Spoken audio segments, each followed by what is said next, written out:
Bonjour et bienvenue dans cette nouvelle vidéo. On continue notre carnet de voyage au coin de la rue. Si vous n'avez pas vu les premières vidéos, je vous invite à aller les voir, je vous mettrai le lien en commentaire. Et aujourd'hui, je vous emmène avec moi pour une petite balade au parc. Allez, c'est parti!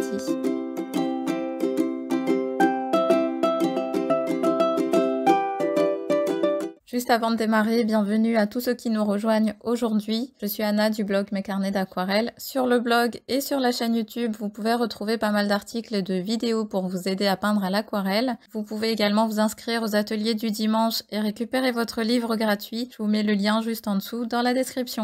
Quand on veut peindre un paysage comme celui-ci, avec un parc et beaucoup d'éléments qui se répètent, comme des arbres, de la verdure, etc., le mieux c'est de ne pas tout peindre, mais de choisir un angle de vue. Ça peut être un arbre, ça peut être comme ici, un banc avec des arbres autour. On se focalise sur un élément, sur un bout de paysage, et on évite de trop se disperser. Donc moi j'ai choisi de peindre ce banc avec des arbres autour. Donc je vais me focaliser sur le banc et je vais commencer par le peindre.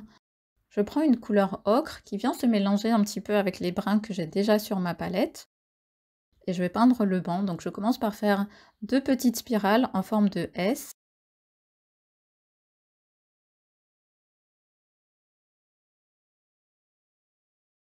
Et ensuite, je vais faire des traits qui vont rejoindre les deux spirales et ça va me faire mon banc.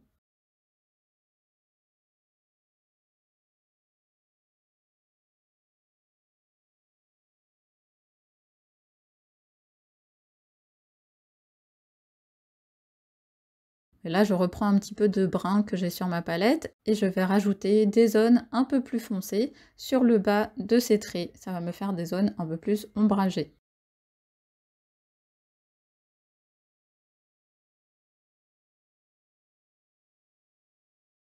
Je termine par les pieds, toujours avec cette couleur brun.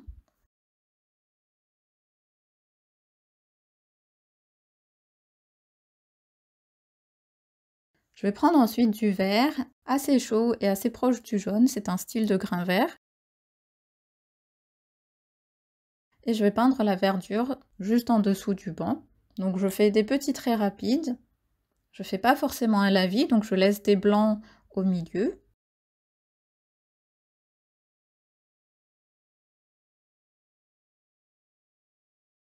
Je vais rajouter des touches d'un autre vert. C'est encore une fois un reste de mélange que j'ai sur ma palette. Je fais également des brins d'herbe avec la pointe de mon pinceau. Et là, ça me permet d'avoir des fusions entre ces différents verts qui apportent aussi de l'intensité et de l'intérêt à cette couleur.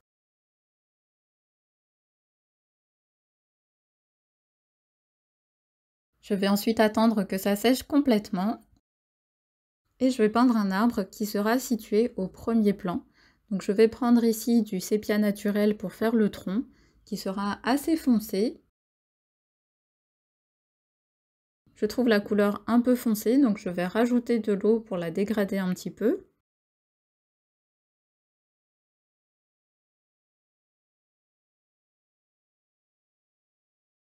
Et je rajoute des touches plus foncées sur le côté pour avoir toujours un côté un peu plus ombragé.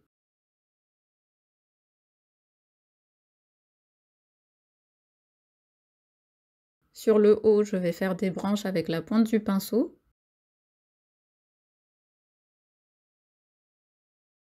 Donc j'ai envie de placer cet arbre au premier plan. Il va se situer un petit peu devant le banc. Donc pour repousser le banc à l'arrière, je vais d'une part utiliser des couleurs plus foncées et d'autre part, je vais le superposer par endroits.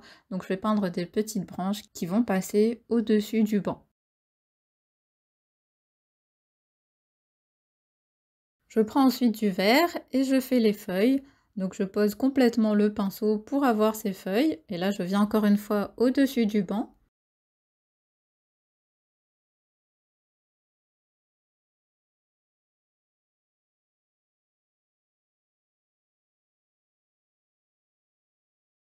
On peut aussi varier les verts et on continue à rajouter des feuilles.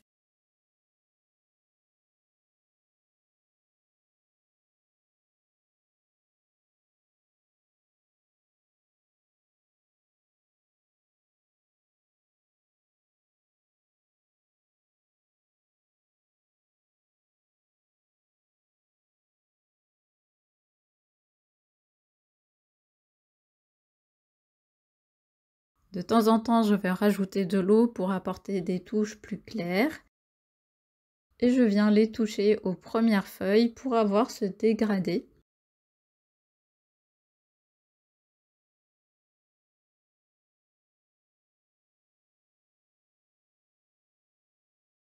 Je rajoute également quelques touches au pied de l'arbre et sur l'herbe.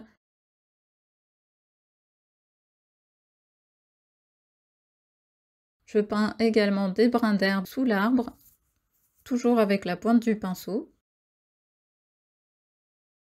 Et c'est ce décalage entre les premières couleurs du banc et de l'herbe qui sont assez claires, et les couleurs que j'ai peintes ensuite plus foncées pour l'arbre et l'herbe au premier plan, c'est ce décalage qui va apporter de la profondeur au paysage.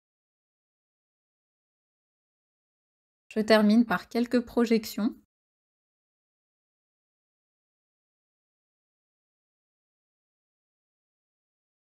Et on termine en écrivant quelques impressions au stylo. On peut écrire un ressenti, on peut décrire sa journée, ce qu'on a fait.